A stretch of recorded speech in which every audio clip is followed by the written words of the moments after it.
সকলকে নমস্কার। Farmer SK চ্যানেলে সকলকে স্বাগত জানাই। আজকের আলোচনার বিষয় হলো বৃষ্টি ও শিলাবৃষ্টিতে কোন কোন জায়গার আলু সবথেকে বেশি ক্ষতি হয়েছে, আর যেই দিন বৃষ্টি হয়েছে অর্থাৎ বৃহস্পতিবার দিন বৃষ্টি হয়েছে আর শুক্রবার দিন কেন আলুর দাম 70 থেকে 100 টাকা প্রতি প্যাকেটে বেড়ে গেল। বৃষ্টির পর আলুতে কি কি ট্রিটমেন্ট নিতে হবে যাতে আলু গাছ ভালো থাকে, আর এই বৃষ্টিতে আলুর দাম কি সত্যিই বাড়বে, আর এই বৃষ্টি কতদিন হবে, এর পরবর্তী কোন কোন সময়ে আবার বৃষ্টি হতে পারে। সর্বোপরি যাদের আলু গাছের বয়স 70 থেকে 80 দিন তারা কি কি ওষুধ দেবেন সেটা জেনে নিন। ভিডিও যদি ভালো লাগে অবশ্যই একটা লাইক করবেন, নতুন হলে সাবস্ক্রাইব করতে ভুলবেন না। শীতের শেষে হঠাৎ করে শিলাবৃষ্টি হয়ে বহু জায়গায় আলু অনেক নষ্ট হয়ে গেছে। বিশেষ করে বর্ধমান, মেদিনীপুর, হুগলি আর 24 পরগনার বহু এলাকায় প্রচুর শিলাবৃষ্টি হয়েছে, যা আলুর সেই এলাকায় প্রায় 50 থেকে 60% ক্ষতি হয়ে যেতে পারে। কারণ আলু মাটি থেকে বেরিয়ে গেছে, কাণ্ড শিলাবৃষ্টিতে পুরোপুরিভাবে থেতলে গেছে এবং আলু গাছের প্রায় পাতা সব নষ্ট হয়ে গেছে এবং এমনকি জল পর্যন্ত দাঁড়িয়ে আছে এখন পর্যন্ত। বৃষ্টির পর যাদের আলু গাছ মোটামুটিভাবে ভালো থাকবে তারা অবশ্যই একটা ওষুধ প্রয়োগ করবেন, তা না হলে কী হবে, আলু গাছ দ্রুত মারা যাবে এবং আলু পচতে শুরু করে দিবে এবং আলুর কোয়ালিটিও খারাপ হয়ে যাবে।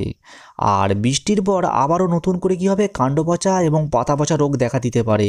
তাই এই সময় অবশ্যই একটা যে কোনো সিস্টেমিক ওষুধ সঙ্গে যে কোনো একটা অ্যান্টিবায়োটিক ব্যবহার করতে হবে, আর কোনোরূপ পিজিআর ব্যবহার করা যাবে না। আর আপনারা এই সময় কী সিস্টেমিক ওষুধ আর কী অ্যান্টিবায়োটিক ব্যবহার করবেন তা ভিডিও শেষে আলোচনা করা হবে, তাই ভিডিও দেখতে থাকুন এবং সঙ্গে থাকুন।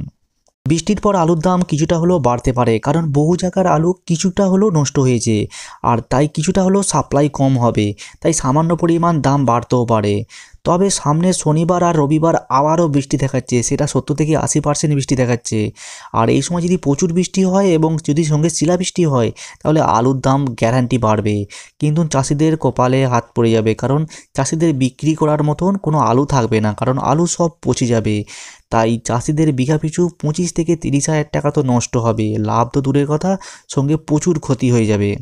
বৃষ্টির পরবর্তী পর্যায়ে যদি আপনার আলু গাছ ভালো থাকে বা আলু গাছের কিছুটা ক্ষতি হয়েছে কিছুটা অংশ ভালো আছে, তাহলে আপনি এই ওষুধগুলো ব্যবহার করতে পারেন। কিছু সিস্টেমিক আর কিছু অ্যান্টিবায়োটিকের নাম বলে দিচ্ছি।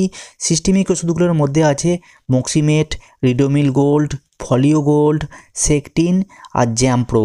এই 5খানা ওষুধের মধ্যে আপনি যে কোনো একটা ব্যবহার করবেন, আর এর সঙ্গে নেবেন আপনি অ্যান্টিবায়োটিক হিসাবে আপনি নিতে পারেন ভ্যালিডামাইসিন, কাসুবিমাইসিন বা প্ল্যান্টোমাইসিন। এই 3খানার মধ্যে যে কোনো একটা নেবেন। তাই সিস্টেমিকের মধ্যে যে কোনো একটা নেবেন আর অ্যান্টিবায়োটিকের মধ্যে যে কোনো একটা নেবেন, দুটোকে একসঙ্গে মিক্সিং করে আপনারা স্প্রে করে দেবেন, তাহলে আপনাদের গাছ যে কোনো অবস্থা থেকে আপনাদের গাছ রিকভারি করতে সুবিধা হবে। যদি ভিডিওটি ভালো লাগে অবশ্যই একটা লাইক করবেন এবং সাবস্ক্রাইব করতে ভুলবেন না।